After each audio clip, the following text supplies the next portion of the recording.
submitting the final thing beginning of June.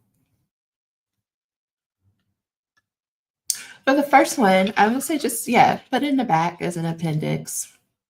Okay. If someone wants more information, they can ask you. But I don't think it needs to take up valuable space in the core of the document. Okay, repeat number 2 for me again. I typically, the common practice in my program is to give committee members 3 weeks to review documents. Yeah. Initially, this was going to be 1 chapter sent to them to review in 3 weeks. Now I'm sending 2 chapters, the same content split between 2 chapters. Recording in progress. And I'm giving them 2.5 weeks. So I'll send it today and I'll ask for feedback by Friday, May 2nd. So I don't know if I should, and the reason I'm doing that is because my chapter 6, my final concluding chapter, I want to send that out the week of May 5th. And so that they can get back to me by around May 25th or so, give them about 20 days. And then I have all of this time to incorporate feedback, because in my program, the final thing is due 1 month before you defend, which for me is June 2nd. So I want to give myself enough time, particularly for these 2 chapters, because they're meaty. There's survey data and in-depth interview data, discussed that. And then I've applied a SWOT analysis to the survey and interview data in chapter 5 and discussed some recommendations based off of that analysis. So I want to have enough time to incorporate their feedback, but I'm asking them to review chapter 4, mixed methods, chapter 5, SWOT analysis in 2.5 weeks. So I'm not sure if I need to just name the short turnaround time and thank them in advance, or ask if they have concerns about the timeline, or just leave it and hope for the best. Just leave it, because in most programs, the committee only sees that document once, and they have the 2 weeks or the 3 weeks prior to the defense to look at it. And the purpose of that period is for them to communicate to your chair if they have any significant concerns about you moving forward towards defense. But because you're giving them multiple opportunities to look at your document to give feedback, the timing isn't as much of a factor here. Okay, that's really useful. And just for additional context, my program allows us, we only have 1 commencement ceremony in May. So anyone who graduated between August of the previous year through to August of the next year qualifies to work. So while I defend on the 2nd of July, I am qualified to work May 17th, which, my chair is in alignment with. He plans to attend. He expects me to work. So I guess that's another factor why it's better. They need to see at least all the findings I'm sending it now, so that's a month before I walk. And so ideally, if they have any major flags, they will raise it now. So yeah, okay, that's useful. I'm not gonna make a big deal out of it, but I'm almost there. I think my chair affirmed me. You were right. It was more of a cosmetic thing, just like how I structure my findings. I still did a bit, I did the most slightly, I did flesh things out a bit more just to give me peace of mind that I've done enough. Not sure if it was necessary, but I feel better. So I'm like, it's fine. I did push myself quite a bit. But yeah, I'm off work this week. So once I make this submission tomorrow, I will take a break. Okay. And rest and recover, and then get back to writing on Friday. I cannot wait until August, because it may take you till August or September for you to reflect back on this and realize, it wasn't like they would have taken your draft 3 drafts ago, 5 drafts ago. They would have been excited about it. Right. But I know it's hard because it's like I'm at the end and I want to do a good job and I don't want to give people any reason to say I can't move forward. Yeah. But I know that on the other side of this, the trust that you're going to have in yourself is going to be just unshakable. So keep going. Please take a break. Okay. Because I've been up here asking people Did she take a break? Is she resting? Okay, but I've been trying to let you have your process, but I also been a little concerned. Okay, so I really do hope that you allow yourself, to either be bossed around by the cats or to sleep or to go outside. Okay, because cats are bossy. I love them. They are. But They are. Thank you, Dr. Lacey. I will.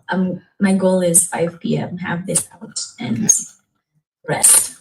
And everybody's excited. Remember that your committee, especially your chair, which is why he's sending random stream of consciousness in the middle of the day. He's excited. Everybody's excited. Like no one is out to get you. They're just excited to see how you're going to put everything together, how you're going to present it, and they're just looking forward to it. It's like looking forward to your favorite movie or concert.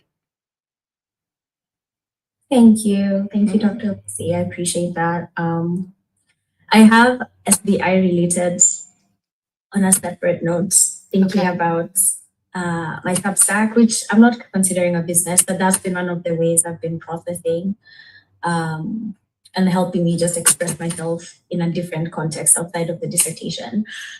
And the goal is just self-expression, right? Mm-hmm. However, I feel like as I think about investing in writing on Substack more, especially postdoc, I'm trying to think about ways to first stay motivated, particularly when I don't have much engagement. So the post, my March post, which I shared end of March, didn't really get any engagement. And I really enjoyed writing it and I really like it. But yeah, it doesn't feel great even though I'm doing it for myself. And I guess one of the things I'm thinking about is how to build traction with my writing and find ways to share it. I recognize I've been off Instagram right now to focus. So I usually share my posts on Instagram, which I didn't do with this post, but I guess I'm just trying to think about if you have any tips about how you stayed motivated when you are building your momentum on Medium and YouTube, and if I should just keep going and my audience will find me or try and find new ways to share myself. Well, that's perfect. Okay, I'm gonna do my little quick spiel and then I'm gonna answer your question directly. Okay. So for everyone, whether you're writing, you're halfway listening to me, you're watching this on YouTube, you come back to the recording, I want you to think about, because the title of this is what you're gonna do after graduation. What is your plan for after graduation? Because the way the current state of things are, okay, no more Department of Education. Education in general is uncertain. People's funding to either get into a doctoral program or funding for various positions across higher education or education in general, it's often a win. So I want you to think about, like, you are in a unique position and you may be one of like the final people, like the final groups of people who are graduating with a solid, how do I want to say this? Like, you are able to engage in research that you want to without too much friction. I'm thinking about what's coming, in the next, 5 to 10 years, the amount of friction that people may have regarding particular research topics. So thinking about where you are, you're going to be highly valuable in a time where resources, especially around DEI related things, are going to seem scarce, or people are going to be more hesitant to show up. Your research, though, will be one of the last and probably most sought out after, like, things people are going to go back to look for responses. And so how do you want to leverage that as you move forward? My biggest piece of advice to people, and to Zana's point, like, it's not so much about a business as I want you to think about building your personal brand. The way I think about a personal brand is like a living, breathing CV or resume. Because gone with AI, like, looking at resumes is not telling people too much information. Anybody can write an amazing CV or resume. What people want to know is, who am I working with? What does this person have to offer? Do they have experience? Because if resources like financial resources or time resources are going to be more scarce, when people do make a decision, they want to know that if I'm investing in a person, this person is who they say they are. The best way for someone to know that is to be able to come to wherever you are putting out information about yourself, and being able to get lost in that information, like going down a rabbit hole of your information. So the first thing I want you to think about is, if you are going to accept my invitation to build a personal brand, what comes the easiest for you? If I woke you up at 3 o'clock in the morning, would it be easy for you to write about a topic, talk about a topic, or record a video, which is a combination of both of those? Like, what comes natural to you? For me, writing. Like, if you woke me up 3 o'clock in the morning and you were like, girl, explain to me identity development, I'm most likely going to write with my eyes closed. Okay. Now I'm more to a place where I probably could talk, but I'm going to feel more comfortable writing. So I'm asking you to think about what you feel most comfortable with. Writing seems to be an easier transition point because you're writing a dissertation, so it's easier to just translate that into writing a blog or an email newsletter is what I suggest. And using a platform like Substack or Medium, they are free and there's already people on there, and it's a home for your content to live. That's the first thing. The second thing I want you to think about is, what is something that you could share with people at least once a week? Now, this doesn't need to be complicated. I would encourage you to share either like what's going on for you right now. Like, so if you're in the middle of this dissertation process or you're on the back end, just tell people what's going on with you. Like, today, I don't feel like writing. I'm working on my dissertation about XYZ and I'm over it and I'm nervous. Just be honest. Because again, the purpose of this is for people to get to know you. They want to get to know you as the person as well as the expert. So you just show up and do something once a week. As you get more comfortable, you can increase that, or you can start, getting more into advanced marketing strategy, which is a question I'm about to answer for Tana. But like right now, how I started was I created a blog first on Medium, and then I had a website on Squarespace because it was like $20 a month. And I would just show up and create a blog post of at least 1,000 words every week. Sometimes it was about how I got over burnout as a doc student. Sometimes like how to write a research question. Didn't matter. I just was showing up every week. And then that grew into the podcast, into like all the things now. I also want you to get into a habit, whether it's once a week, once a month, going back to your post and being like, what's working well for me? Did I like how I did this? Do you like it? Hear what I'm saying. Do you like it? And if you want to look at if other people are reading it or watching it or listening, or if other people are commenting, all of those are data points, but it's not meant for you to say if you are good or not. It's just meant to see like, how do you feel about the topics you're discussing? When for real, first email newsletter wasn't even about doctoral stuff or dissertation stuff. It was about navigating sexual violence in relationships from childhood. And I did that for a solid year before my coach, Amy, was like, girl, go ahead and switch, okay? Because the people are not ready for that. You're doing too much. It's too heavy. Come on over here. You like this qualitative thing, do that. And then I switched. But had I not had that data of a whole year being like, I tried this, it's not working the way I wanted to work, I wouldn't know how to like be sure, or as sure as I was at that point, to switch. So just because you may change your mind a year from now, 2 years from now, doesn't mean it ruins your personal brand. The thing about a personal brand is it's about you. It's about you. So people just want to get to know you. Like collecting, I don't know, what else, those things, those teddy bears, marshmallow things, I don't know what they call it. I should have picked a different example. If that's what you like, then talk about that. If you love, I don't know, watching Tiny Toon Adventures because you're real nostalgic from the 90s, and talk about that. Like, people just want to get to know you. And eventually I'll also get to know the research, the work that you do, and other things. And if you are willing to show up and do this a year or two, once a week, you're going to be shocked by how many people come into your DMs, email you, and ask you, do you want to speak here? Do you do this type of consulting? Oh, we have this panel coming up, or we're going to be doing this research project. Would you like to do XYZ? Like, the opportunities will come to you. And it's a great way to make, if you do want to start turning it into more of a business, it's a great way to make a few dollars. Or if you want to take it more seriously and build a business in the way that I did Qual Scholars, like, it could fully support you. This business has been fully supporting me since 2020.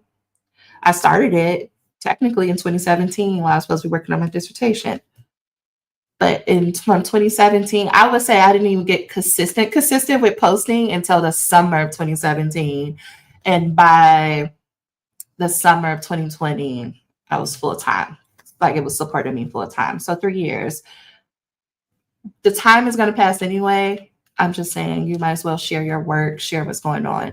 So directly to your question of how do you get more people? Yeah, it is going to be about, okay, what other platforms? And I know you said that you are taking a break from Instagram, and that does help. Is there a way, something I ask myself is like, is there a way that I could put up a shitty post and that still lets people know? So I like to use a scheduling tool. So you can, there's a lot of them. There's like Later, Buffer. You can go directly, if you're thinking about Instagram, you can go directly into Facebook. They have a creator studio and you could just schedule a post. And the reason why I'm going this route with you, because you're trying to like block, you're trying not to get caught up in the internet.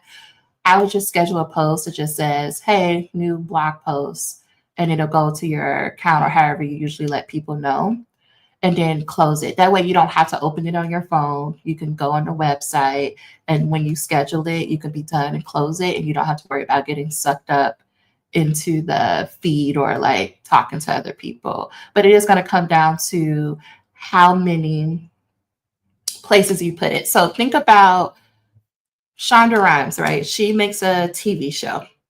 She writes the script, she gets the actors, whatever, they record it, and then they actually have the show.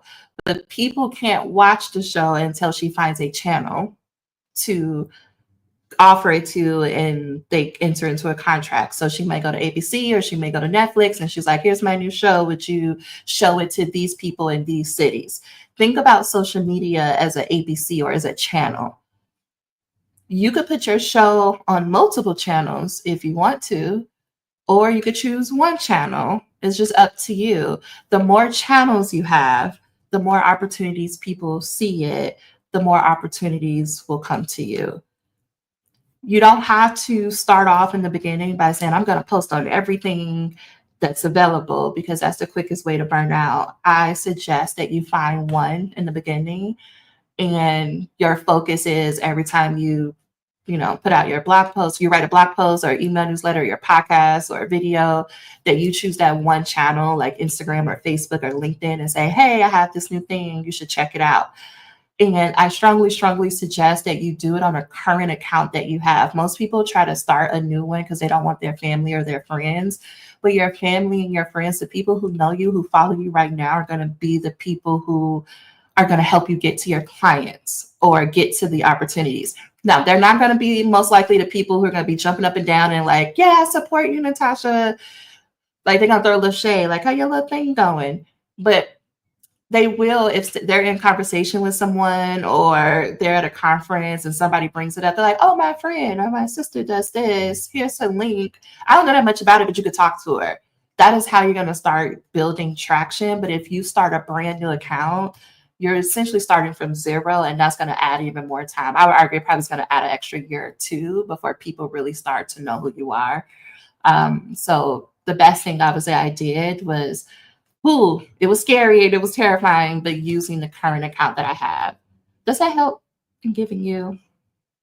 That's also helpful. Thank you, Dr. Lacey. That's really, really useful. I didn't think about schedule posting, which I could definitely do for Instagram. I've been off Facebook. I have a Facebook account that I haven't used in the past 2 years or so, but I know so many of my family and friends are active on there. So I might start scheduling on Facebook as well. I haven't really used Facebook much. And that's really useful as far as thinking about your process with Bold Scholars, when it started, and when you were able to sustain it yourself, and the idea of pivoting. Because I don't know, like right now I've been thinking a lot about, I don't know whether to call it personal development or maybe relational dynamics on my Substack. But yeah, that might evolve. So I appreciate that insight. I'll keep going. It's a useful outlet. So yeah, we'll see how it goes. And because a few of y'all are like, I don't know what to call it or how to narrow it down, we don't need to worry about it, because the way algorithms work today is it sees what is your post about, and then it goes finds the people who like that post. So you could be someone, Carolyn, who's like, today I'm talking about, California and the politics, and then the algorithm will go find those people who are interested. And then tomorrow you could talk about, this is how I get my little one to take a nap for 30 minutes so I can write. And it's going to go find the people who are interested in that content. So you don't have to worry about being focused. You just got to worry about showing up and putting it out. Mm. Yeah, it used to be that you had to choose like a niche and like be narrow, but AI was like, TikTok really changed that, because the way TikTok works is it goes by topic. It doesn't go about creator. So it's no longer about how many people are following you or anything like that. It's more about, you can go up against, I don't know, Costco, and talking about like, I don't know, this is my new, I don't know how I got here, but I'm here. This is my new chicken thing. And you can win out over Costco, because it's not about the big companies anymore. It's about who has the better, more relatable message, which is why I'm saying share what's going on in your life, because you'll be shocked. Like, I may come to you because I want to know how to put my toddler to bed. And then you mentioned something about being a doc student. I'm like, oh, tell me more. Even though I came here about mommy content, now I want to know you as a researcher.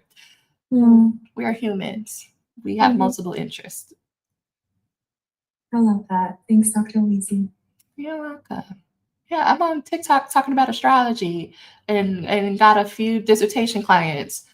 Nothing about my astrology for the most part is about doctoral thing, but because they see the PhD or I like responded on somebody's post, now we're talking it in the DMs.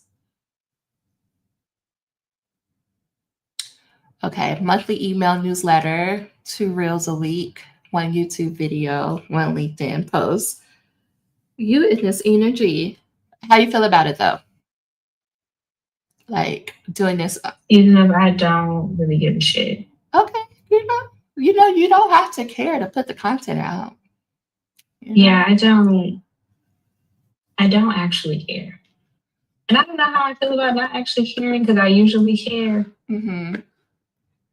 In this season, I really could care less. You can lick the bottom of my shoe. Okay. It's going to get better, I promise. Mm-hmm. Whatever astrologically is happening, the energy feels mean. It is mean. It's real mean for you right now, but give it to June. Be mean right now. And then in June, July, you'll feel much better. I know. You're almost at the Saturn return. It's not going to take you out. It won't.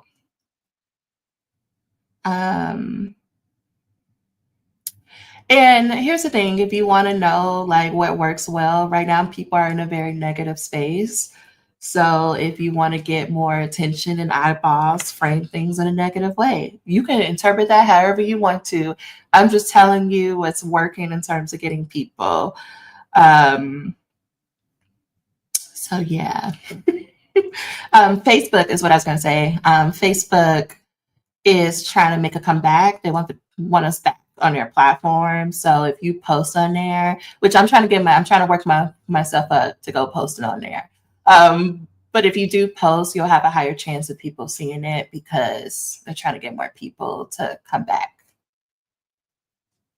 Instagram is forever going through identity crisis, but at this point, I think of Instagram like email. You got to have it. It's just one of those things. But people are mean on there. I don't really know. People need a hug on Instagram. I'm not really sure. TikTok is the more, I would argue, friendly, community based. You're less likely to get really harsh comments as you are getting people just confused. They just confused. And most people genuinely ask questions of like, I don't understand what you're saying. Help me understand. You could also, X is still a thing.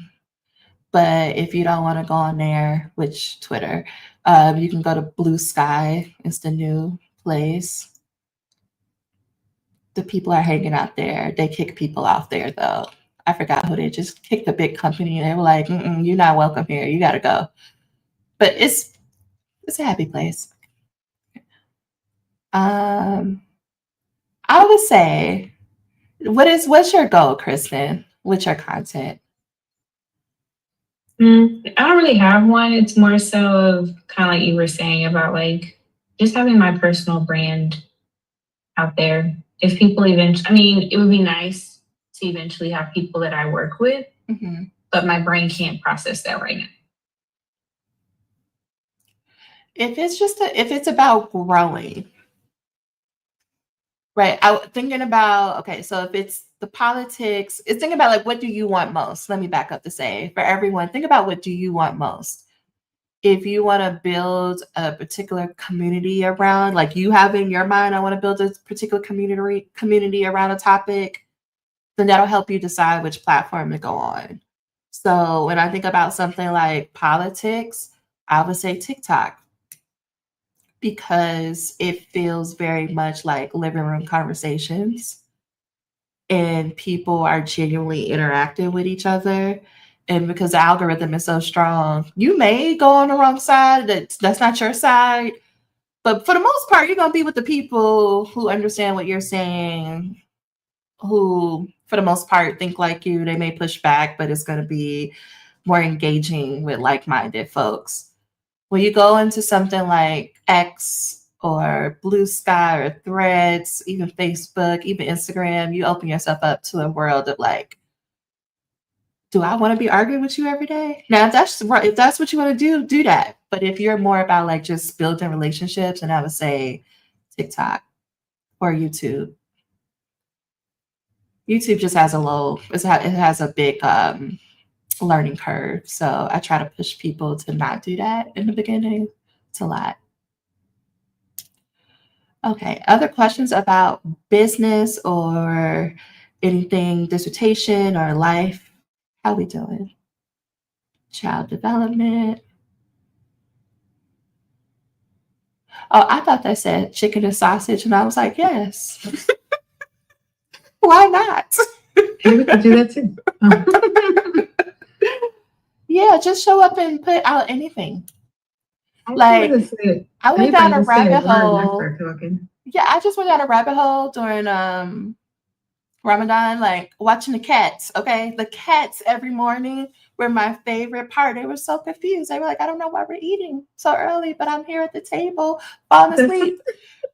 Like, I don't know. Every morning I'm like, I'm with the cats. Like, again, I'm trying to say that like it's really random, but it was a huge, like, that became a huge trend on TikTok of like, I missed that one. I gotta go look that up. I could do something like that with chickens in Ramadan because they're up for eating early in the morning. Yeah. Chickens are my sanity these days. I got more, but we won't talk about that. I mean, and a lot of people are interested about what does that look like, especially with this obsession about eggs and the prices. So I can see me doing a whole like social justice rant while showing the chickens because, I think they're a social justice issue. With the regulations on keeping them and stuff like that and kind of being a barrier to people having eggs. Anyway, let me be quiet. The more you rant, the better. Liquidation sales. So let me tell you, Easter ain't even passed yet. All of the egg dying stuff is at the liquidation. Ain't nobody buying. The kids not dying eggs this year, y'all. Yeah, the White House. If we had the like regular chickens, they would be naturally eggs of color. Because I have blue eggs, brown eggs. Look, you wouldn't have to dye an egg. I'm just saying. I can't be quiet. And the White House is like, we're not using plastic eggs. We're using 30. We pledge to use 30,000 real eggs. I mean, that's a rent. That's a rent right there. You can rent. I started creating a TikTok content list. Every time I get an idea but don't execute it, I just like put it on my content, my content list. I have some really good ones. Some ones that feel really good, and then some ones that like I feel like this is like what I'm supposed to be doing. Like explaining health studies is like kind of the one that's like, oh, this new study came up. Let me tell you what it says. But the one that's like get me excited is like how I forage free plants just for my garden. So like when I'm driving, I'll be driving and I'm like, the fuck is that primrose growing wild? And I keep my buckets in the car so I can pull over on the side. I just feel like people will be kicking. You'll start a movement. Is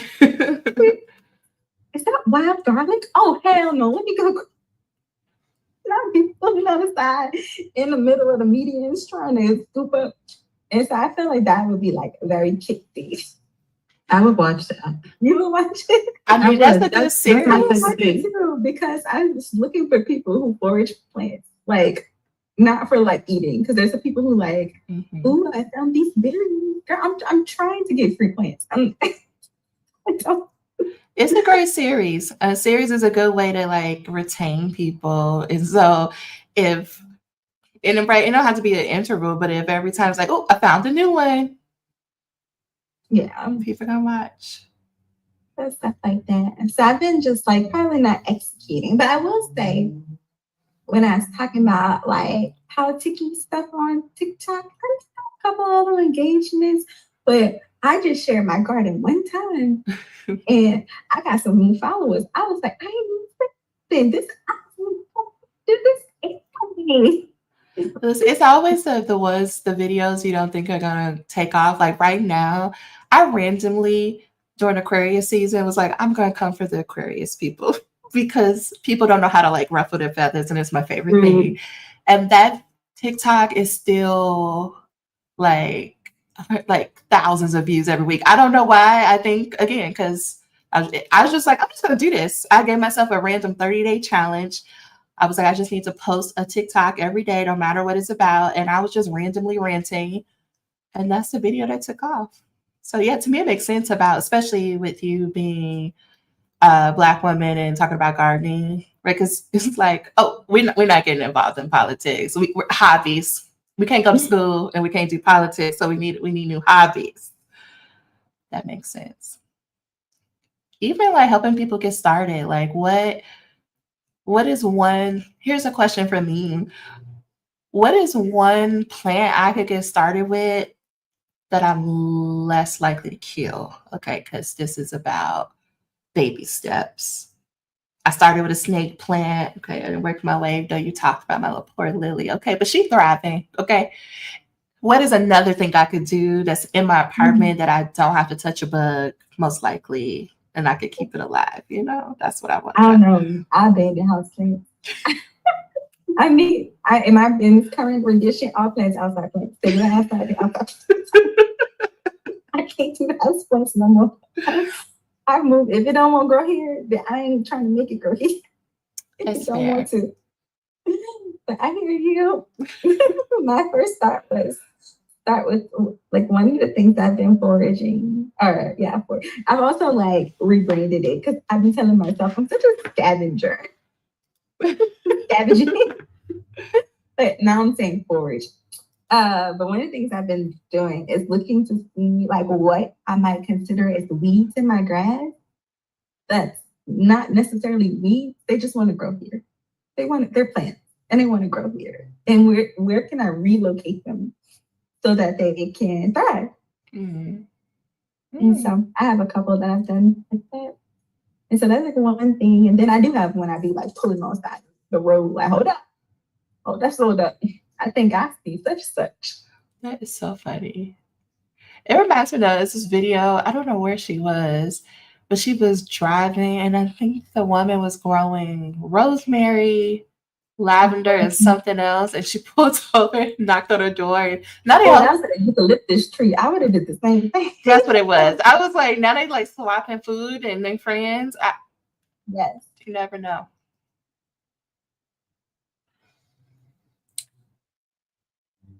I've been posting when I go to conferences sometimes. Yeah. Because people, like, we get caught up in the world and we think, oh, everyone knows what this is like. But there are so many people who have never been to an academic conference, have no idea what goes on there. They probably think it's a bunch of geniuses sitting in a room just saying a bunch of words that nobody understands, which kind of like is true. But like, what does that look like for real, for real? They just want to know. I want to know how you survived the conference, okay? Because as an introvert, Right, I just want to know the tips and the tricks and all the things. I'm not an introvert, but yeah, that's so it is not a bunch of smart people sitting around, unfortunately. Sometimes. Sometimes it's a lot of people with self-importance too. Like I'm just so smart. Look at how smart I am. Let me tell you how much more I can talk about myself and the things I do.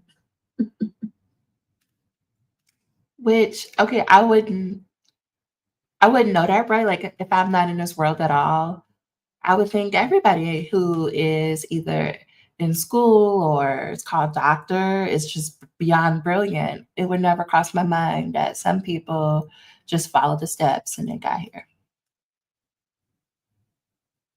How do you start?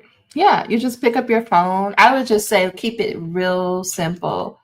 If you're like, I don't know if I want to show my face or talk yet, then just show yourself. You don't have to show your face, but like show the back of you, just pointing to find wherever the chickens are, like collecting the eggs and being like, this is today's roundup, or do a little, I love a good, what's it called? Time lapse on the phone. Because there's no sound and you just hit the time lapse while you're doing something, whether it's cleaning up or doing the laundry. And just putting that out, starting there. If you're more comfortable, just putting the camera facing you and just telling a story or just talking to it about, like, let me tell you about my favorite, I don't know, hen, I don't know, right? A random story. But yeah, don't think too hard about it because content is meant to be just very messy.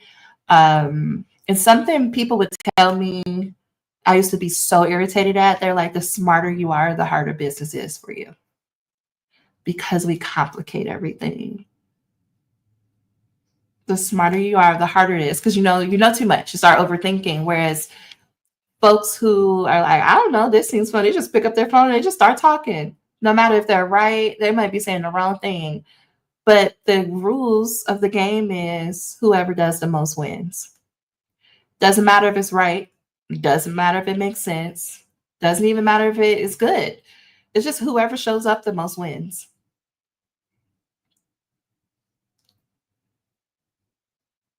That's That it. definitely resonate with me because like so I did that garden thing, right? And it was literally me walking outside and being like, oh, maybe I'll share this moment because I was marveling already and I was like, oh, and I started doing recording and be like, this is what I got, and no transitions, nothing, no shading anything on the front, no shading anything on the back, and posting. And now I was like, oh, I make this compost slurry for my yard all the time. And I usually do it once a week. And so, y'all, them scraps been in my fridge for 2 weeks because I keep telling myself, obviously my next step is to show people how I compost. And this requires, I need to make sure my hair is done now. I need to make sure my kitchen's clean in a way. I didn't clean out my fridge so that way when I open my fridge, it don't look crazy as hell. I ain't got no food crumbs in the fridge, because I don't want to be judged on social media. That compost still sitting in there and taking up space, and I just have a lot of not anxiety, but just avoidant behavior around posting it. I can show you. I didn't set up the camera thing and everything, and that's been sitting on my countertop for 3 days now.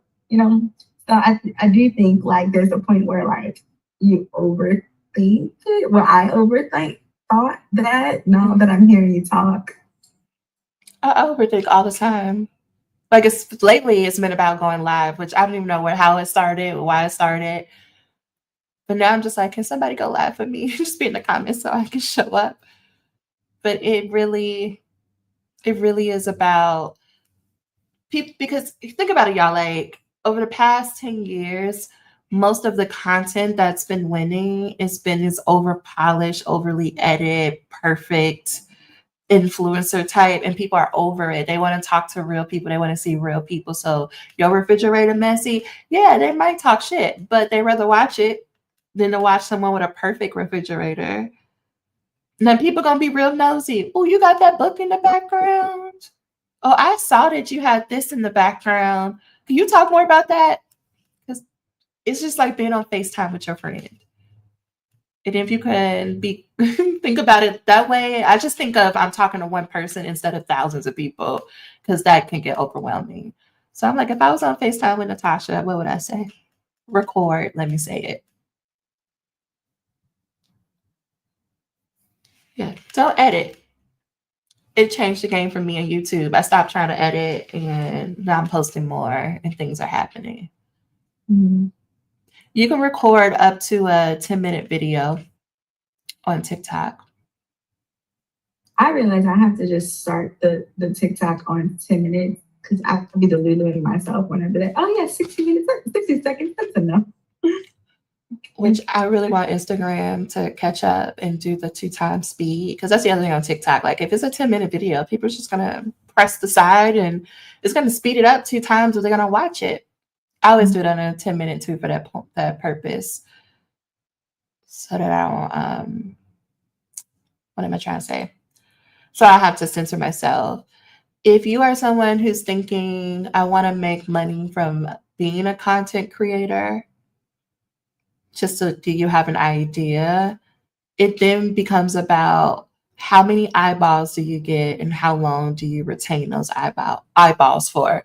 So this is where the numbers game really comes in. If you are like, no, let's say TikTok, since we're talking about TikTok, I want to be someone who gets paid from what's called the Creator Fund.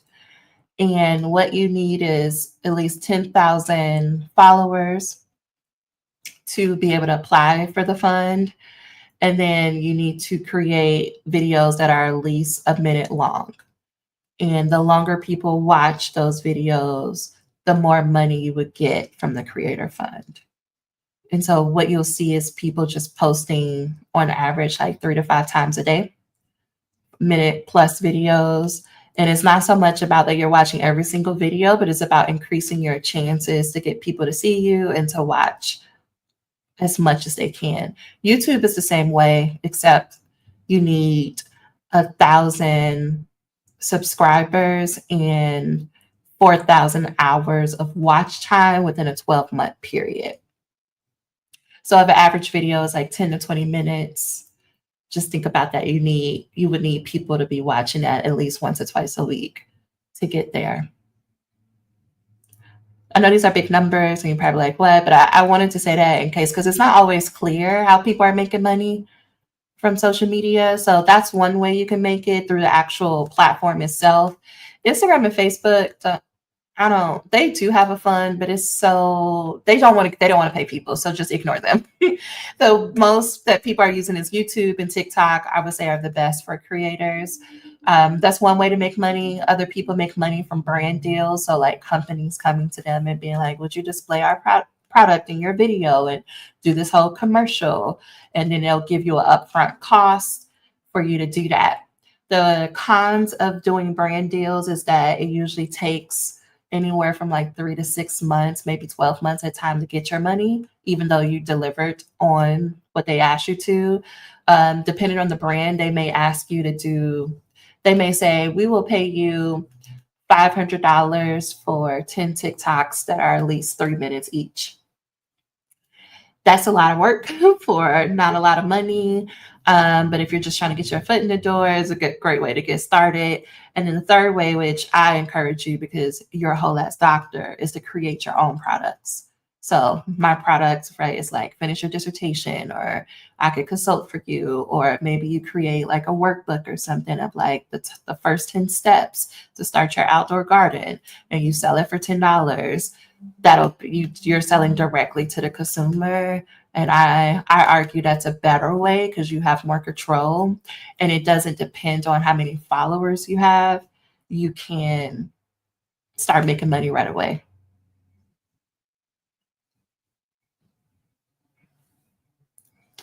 I know that was a lot. So just think about it, process. Any dissertation things going on? I know most of you are at the end. Yeah, I submitted to my chair on Monday. Yay! She got back to me within 5 minutes, and you were right. I am managing her feelings right now. Mhm. But she said that basically she doesn't approve of one of the chapters, so I'll give me 2 more days to make revisions on it. Oh, so she was able to look at it and tell you that quickly? What? Oh, she was able to look at your document in the 5 minutes? No. I told her in the email because I wasn't able to address all of her comments, and so in the email I was like, I wasn't able to address everything. I recognized there was like one section that only has one example, so she wants 2 more examples there. And so she was saying, yeah, you need to revise it. And then the next morning she emailed me again, but again about the same thing, but directly emailing me in the email from the one chapter. So that's weird to me. That lets me know she wanted to convey to me for sure. Kirsia, this chapter's not done. I don't approve it, and you need to do it by Thursday at noon. Okay. So I'm working on that. Yeah.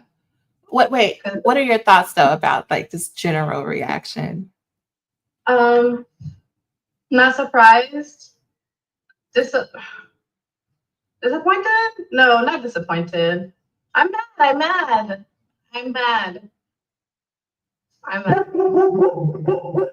Yeah, exactly, baby, because we throw hands. Tell me more about why you're mad so you can voice it. I agree with her comments. I'm mad because I don't know. I imagine that, yes, I do know. I imagine that when I submitted it, she would say, okay, let's go. And she didn't say that. So Yeah. I continue to have these expectations of her, of how I want her to respond, and she doesn't. And then I am the one trying to come up, like make up for it. So I'm annoyed. It feeds into the story that I can't trust her and that I don't know how she's going to react during the defense, but that's the unhealed part of me. The healed part of me is like, this is just part of the process. You're supposed to make revisions.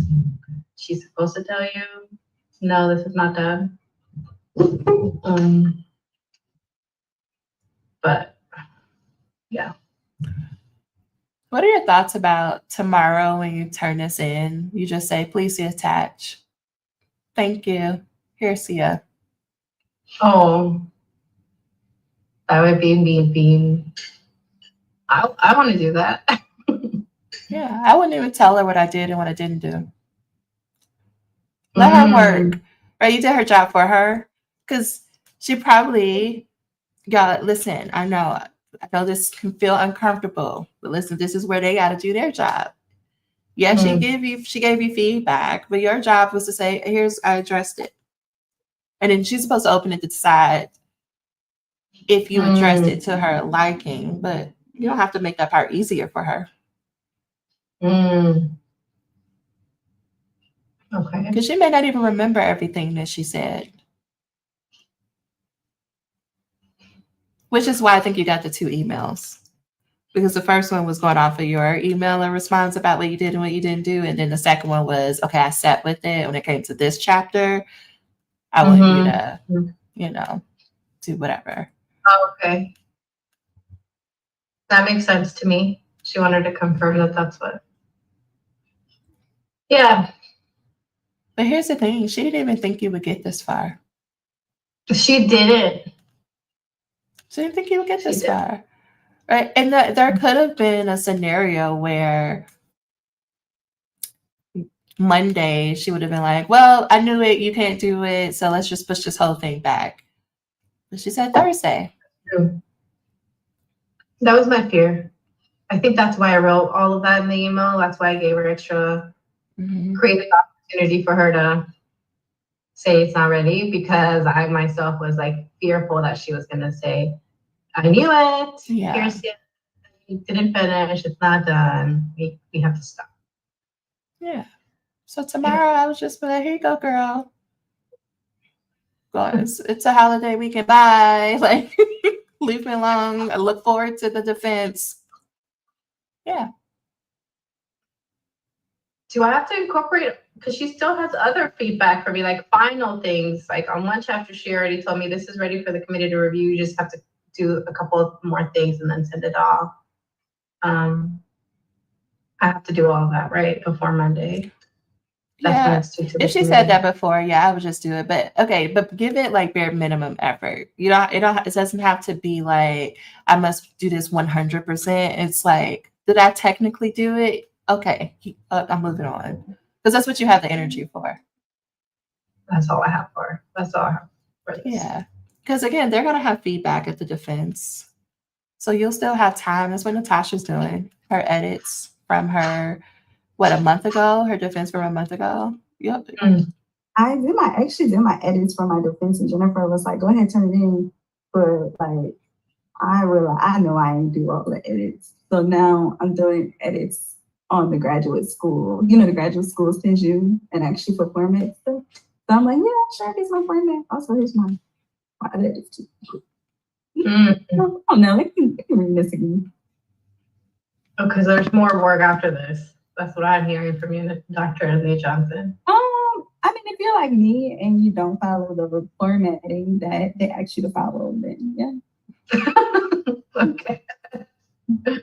Well, I am like, they have to submit it to like this stuff called ProQuest or something, where that how posts to dissertations. So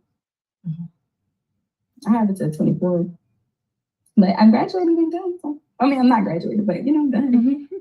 you're done. I'm doing the responsible doctor part now, where you know I actually add all my citations in for Oh, nice.